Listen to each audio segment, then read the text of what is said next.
আমাদের 5টা জঙ্গল মহলের সিট যদি আমাদের দিয়ে দেয়, এখনো সময় আছে, তাহলে আমরা ওই সত্যে মমতা ব্যানার্জিকে প্রধানমন্ত্রীর জন্য আমরা প্রস্তাব করছি। এই ঝাড়গ্রাম থেকে করছি।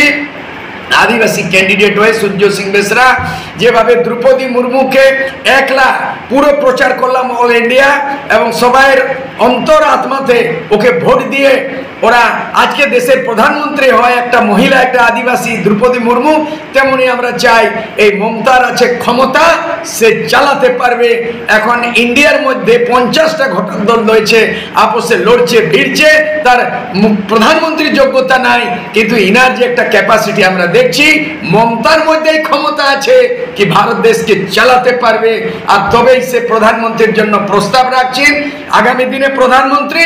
কিন্তু এটার জন্য যদি এগ্রি হয়ে যায় আমাদের আদিবাসী কুর্মী সমাজের প্রার্থী সূর্য সিং বেসরা এই ঝাড়গ্রাম আর পুরুলিয়া থেকে অজিত প্রসাদ মাহাতো তেমনি আরো রয়েছে, তাহলে আমাদের কোনো আপত্তি নেই। আমাদের মেন শত্রু টিএমসি নয়, মেন শত্রু মমতা দিদি নাই, আমাদের মেন শত্রু হচ্ছে ভারতীয় জনতা পার্টি।